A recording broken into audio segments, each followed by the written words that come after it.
Jumpa lagi dengan Ibu di Rani Math Studio. Nah, video kemarin sudah belajar tentang fungsi. Yang mana fungsi, yang mana relasi, atau yang mana yang bukan fungsi. Lalu video sebelumnya juga tentang jenis-jenis fungsi dan cara menggambarnya. Ya. Nah, sekarang yang sering muncul biasanya di ujian tentang fungsi yang seperti ini nih. Injektif, surjektif, bijektif. Nah, seperti apa sih injektif, surjektif, bijektif? Terus cirinya gimana? Mungkin masih banyak yang bertanya-tanya kan?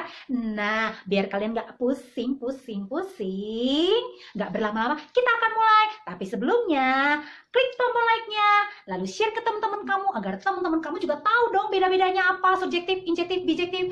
Lalu jangan lupa komen. Setelah ini maunya kalian belajar tentang apa? Lalu juga jangan lupa tekan tombol loncengnya dan iya, subscribe. Tik. Cuman gitu doang. Oke, karena subscribe itu kan gratis. Oke?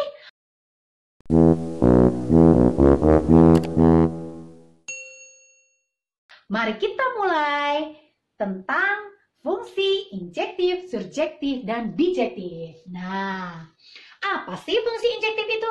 Fungsi injektif disebut juga dengan fungsi into atau disebut juga dengan fungsi satu-satu. Namanya satu-satu berarti semua yang ada si A berpasangannya satu kali saja ke yang si B. Contohnya seperti apa? Lihat.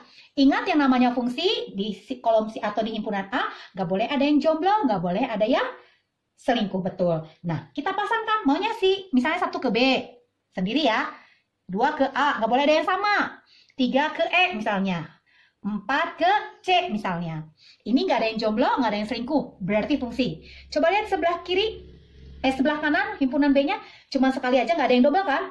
Kalau kosong boleh nggak? Boleh. Kalau di B mah boleh kalau ada yang jomblo. Tapi kalau fungsi satu-satu dia nggak boleh ada yang selingkuh. Cukup nggak boleh ada yang selingkuh. Ada yang selingkuh nggak? Enggak, berarti ini disebut fungsi satu-satu. Cirinya sih biasanya fungsi si A banyaknya anggota lebih sedikit dibanding si B. Ini misalnya 4, ini ada 5 anggotanya ya. Nah, fungsi surjektif yang kedua atau yang biasa disebut dengan fungsi onto atau fungsi pada. Cirinya nih, ingat di himpunan A itu nggak boleh jomblo, nggak boleh selingkuh, betul. Biasanya di himpunan si A dia lebih banyak anggotanya dibanding si B. Kalau tadi kan di fungsi satu-satu si A lebih sedikit dibanding si B. Kalau di fungsi subjektif biasanya si A lebih banyak dibanding si B. Nah, dan ciri yang lainnya lagi, si B harus semua ikut, harus semua terpasangkan. Kalau di si fungsi satu-satu kan boleh ada yang kosong nih, ya. Cuman nggak boleh ada yang selingkuh. Kalau di sini boleh ada yang selingkuh, tapi nggak boleh ada yang kosong. Kebalikannya. Contohnya nih, 1 sama A, 2 sama C, 3 sama B, 4 sama B juga boleh, 5 sama D. Nah, lihat. Ini nggak ada yang jomblo, nggak ada yang selingkuh. Pasti fungsi. Surjektif tinggal kita lihat ininya. Semua terpasangkan nggak? Iya. Ada yang kosong? Nggak ada. Ya udah. Tapi ada yang selingkuh, nggak apa-apa. Yang penting semua terisi, nggak boleh ada yang kosong. Oke, ini yang disebut dengan fungsi surjektif. Jadi sekali lagi, kalau di fungsi satu-satu boleh ada yang kosong, nggak boleh selingkuh. Kalau di fungsi surjektif tidak boleh kosong, tapi boleh selingkuh. Oke? Oke, itu ya biar gampang ingetnya. Yang ketiga itu disebut dengan fungsi bijektif. Fungsi bijektif itu adalah gabungan fungsi satu-satu, into, dengan fungsi pada atau onto. Nah, biasanya cirinya banyak anggota A sama dengan banyak anggota B.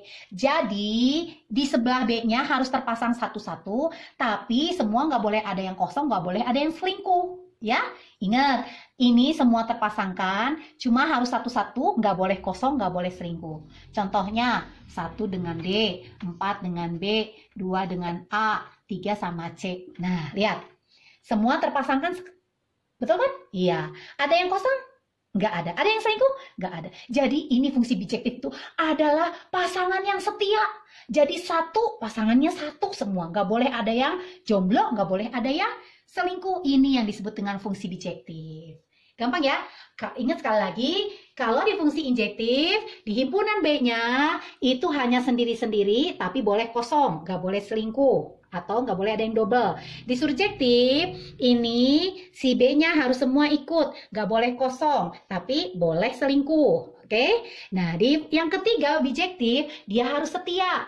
Hanya pasangannya satu-satu, nggak boleh ada yang jomblo, nggak boleh ada yang selingkuh. Gitu ya? Nah, coba kita lihat ke contoh berikutnya. Kalau misalnya ibu ada soal seperti ini. Nih, misalnya seperti ini. Nah, apakah dia fungsi satu-satu enggak? Enggak, Bu. Karena di sini ada yang selingkuh. Ingat, fungsi satu-satu nggak boleh ada selingkuh. Di sini selingkuh kan? Si 3 sama si 4 selingkuh ke si C, ya betul? Atau si C selingkuh ke angka 3 dan 4. Berarti dia bukan injektif. Surjektif enggak? Enggak, Bu, karena ada yang jomblo. Betul, namanya surjektif, nggak boleh ada yang jomblo. Berarti bukan surjektif. Bijektif enggak? Kalau injektif enggak, surjektif enggak, otomatis bukan bijektif. Jadi apa dong namanya, Bu? Ya, biasanya sih nggak ada nama, tapi suka ada orang yang menyebutnya ini adalah fungsi general atau fungsi umum. Gitu. Artinya bukan injektif, bukan subjektif, bukan bijektif gitu. Oke? Kalau bijektif otomatis injektif, otomatis subjektif. Kalau injektif dia belum tentu bijektif. Kalau subjektif juga belum tentu bijektif. Ya. Gitu. Oke? Mau tahu seperti apa grafik atau fungsi bijektif kalau ada di grafik?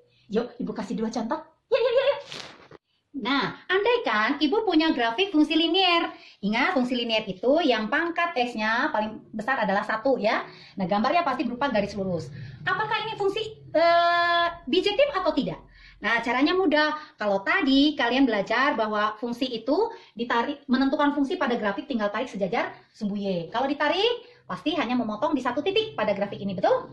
Nah, itu udah pasti fungsi. Tapi apakah bijektif atau tidak? Cara menentukan bijektif adalah kalau sudah tahu dia fungsi, ya, kalian sekarang ini udah pasti fungsi ya, tarik sejajar sumbu X.